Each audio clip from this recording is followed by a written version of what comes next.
چوری کر کے سینہ زوری کرو، گناہ کر کے گناہ کی دلیل دو. اور آدم کا طریقہ یہ ہے، گناہ ہو جائے، غلطی ہو جائے، خطا ہو جائے، اللہ سے معافی مانگ لو. میرے بھائیو، اب جو آدم کی اولاد ہے، جو آدم سے اپنا رشتہ جوڑتا ہے، اس سے اگر کبھی گناہ ہو جائے تو وہ توبہ کر لے. اسی لیے اللہ کے پیارے نبی فرماتے ہیں، کل بنی آدم خطاء وخیر الخطائین التوابون. اے آدم کی اولاد، تم سب کے سب گنہگار ہو، تم سب کے سب خطا کار ہو. آدم کا ہر بیٹا خطا کار ہے، حوا کی ہر بیٹی خطا کار ہے. اگر کوئی کہتا ہے صاحب، مولوی صاحب میں نے آج تک کبھی کوئی گناہ نہیں کیا ہے، جھوٹ بول رہا ہے. کوئی یہ دعویٰ کر ہی نہیں سکتا اس نے کبھی کوئی گناہ نہیں کیا. ہر انسان کے دامن پہ کچھ نہ کچھ دھبے ضرور ہیں میرے بھائی. یہ الگ بات ہے، کسی کے دھبے نظر آتے ہیں اور کوئی چمکیلا کپڑا پہن کے اور وائٹ کلر کا کرتا پہن کے اور بہترین ٹوپی لگا کے نکلتا ہے. اس کا کپڑا اور اس کا اجلا کپڑا اس کے دامن کے سیاہ اس کے کارناموں کو چھپا لیتا ہے، مگر دامن سب کا گندا ہے میرے پیارے بھائیوں. اللہ کے نبی کہہ رہے ہیں آدم کے تمام بیٹے خطا کار ہیں، لیکن ہاں سب سے بہترین خطا کار وہ ہے التوابون، جو خوب توبہ کرتا ہو، جو خوب اللہ سے معافی مانگتا ہو. میرے پیارے ساتھیوں، گناہ ہو سکتا ہے، گناہ کرنے کے بعد انسان کو توبہ کر لینی چاہیے.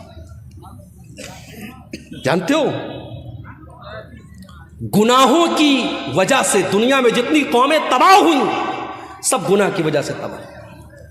قوم عاد کا نام سنا ہے؟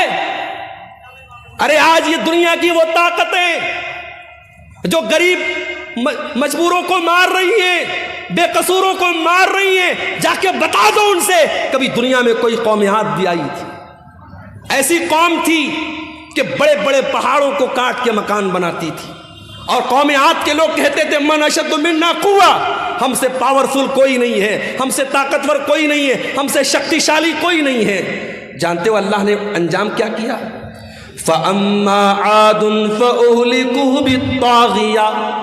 اللہ نے ایسا عذاب بھیجا کہ آسمان سے قوم عاد کے اوپر ایسی چنگھاڑ کی آواز آئی، ایسی آواز آئی، ان آواز کو سن کر کے ان کے کان کے ساتھ ساتھ ان کے دل بھی پھٹ گئے، ان کے کلیجے پھٹ گئے اور وہ وہیں پر مر گئے. ایسی آواز آئی آسمان سے، اپنے آپ کو طاقتور کہنے والے قوم عاد، ان کے کلیجے پھٹ گئے اور وہ مرے پڑے رہ گئے. وَأَمَّا ثَمُودُ وَأَمَّا عَادٌ فَأُهْلِكُوا بِرِيحٍ صَرْصَرٍ عَاتِيَةٍ سَخَّرَهَا عَلَيْهِمْ 7 لَيَالٍ و8 أَيَّامٍ حُسُومًا فَتَرَى الْقَوْمَ فِيهَا سَرَعًا. قوم سمود کے اوپر عذاب آیا، آسمان سے آواز آئی. اور قوم عاد کے اوپر کیا عذاب آیا؟ اللہ نے 8 دن لگاتار ایسی ہوا چلائی، پٹک پٹک کے اللہ نے مارا. اور قوم عاد کے لوگ زمین پہ ایسے مرے پڑے تھے، ان کی کھوپڑی الگ ہے، ان کا دھڑ الگ ہے، ان کا سر الگ ہے. اللہ کہتا ہے کھجور کے سڑے ہوئے تنوں کی طرح زمین پہ پڑے تھے. یہ انجام قوم عاد کا ہوا. کیوں ہوا میرے بھائی؟ انہوں نے اللہ کو ناراض کیا تھا، انہوں نے گناہ کیا تھا. قوم سمود کا یہ انجام کیوں ہوا؟ انہوں نے حضرت شعیب کی، انہوں نے حضرت صالح کی نافرمانی کی تھی، اور اللہ کے حکم سے جو اونٹنی آئی تھی اس اونٹنی کو انہوں نے قتل کر دیا تھا. جب جب دھرتی پر پاپ ہوا ہے، جب جب دھرتی پر گناہ ہوا ہے، دھرتی پر اللہ کا عذاب آیا ہے میرے. اور آگے بڑھی، حضرت لوط علیہ السلام کی قوم کی حالت دیکھیے. یہ آنے والے مسافروں کو لوٹ لیا کرتے تھے، یہ ڈاکہ ڈالا کرتے تھے، اور یہ اپنی عورتوں کے بجائے مرد کے ساتھ اپنی شہوت پوری کرتا تھا، مرد سے جسمانی تعلق قائم کرتا تھا. یہ اغلام بازی کیا کرتے تھے، یہ لونڈے بازی کیا کرتے تھے، یہ مرد کے ساتھ ناجائز کام کیا کرتا تھا. آج بھی سماج میں یہ گندا کام کرنے والے کان کھول کر کے سن لے، اغلام بازی کرنے والا یہ زناکاری سے بڑا گناہ کرتا ہے. زناکاری کرنے والا غلط کر رہا ہے، مگر اغلام بازی کرنے والا بہت غلط کام کر رہا ہے، وہ اللہ کے عذاب کو دعوت دے رہا ہے. حضرت لوط علیہ السلام کی قوم نے جب یہ گندا کام کیا تو جانتے ہو ان کا انجام کیا ہوا؟ ان کے اوپر آسمان سے پتھروں کی بارش کی گئی اور اللہ نے پوری ان کی بستی کو پلٹ دیا. اور آج بھی سعودی عرب کے سفر پہ آپ چلے جائیں تو وہاں آپ کو وہ جگہ مل جائے گی، اور وہاں پہ ڈیڈ سی کے نام سے وہ جگہ ہے، اور اس ڈیڈ سی جس کو کہتے ہیں بحر مردار، اس پانی کے اندر آج بھی اس بستی کے اوشیش پائے جاتے ہیں، اس علاقے کی چیزیں پائی جاتی ہیں جو ہزاروں سال پہلے جس کو اللہ تعالیٰ نے عذاب بھیجا تھا اور پوری بستی کو الٹ دیا تھا۔ میرے بھائیوں، جس نے اللہ کی فطرت کو بدل دیا، جو کام عورت کے ساتھ اور بیوی کے ساتھ کرنا چاہیے وہاں مرد مرد کے ساتھ کرتا تھا، اللہ نے اس کی سزا کیا دی؟ اللہ نے آسمان سے پتھر برسایا اور پوری بستی کو الٹ دیا۔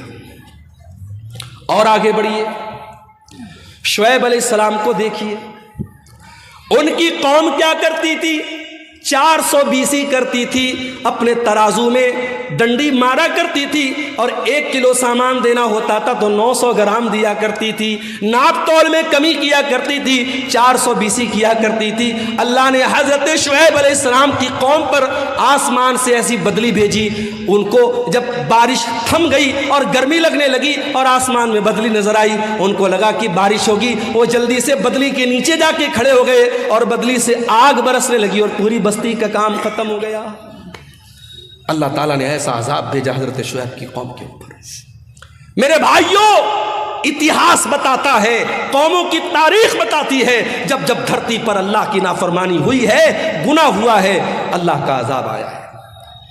اسی لیے اللہ قرآن کے 20ویں پارے کے لاسٹ میں فرماتا ہے فَكُلًّا أَخَذْنَا بِذَنبِهِ فَمِنْهُمْ مَنْ أَخَذَتْهُ الصَّيْحَةُ وَمِنْهُمْ مَنْ أَرْسَلْنَا عَلَيْهِ حَاصِبًا وَمِنْهُمْ مَنْ خَسَفْنَا بِهِ الْأَرْضَ وَمِنْهُمْ مَنْ أَغْرَقْنَا۔ میرے بندو، ہم نے ہر قوم کو جس کو ہلاک کیا اس کے گناہ کی وجہ سے ہلاک کیا، کسی کے اوپر آسمان سے پتھر برسایا، کسی کے اوپر آسمان سے آواز آئی اور کسی کو زمین میں دھسا دیا اور کسی کو سمندر میں ڈوبا ڈوبا کے مار دیا۔ ایک صاحب تھے، ان کا نام تھا فرعون۔ وہ کیا کرتا تھا؟ بچوں کو مروا دیتا تھا، بچوں کو مروا دیتا تھا۔ اچھا، فرعون کا نام ہم سنتے ہیں کہ بڑا ظالم ہے،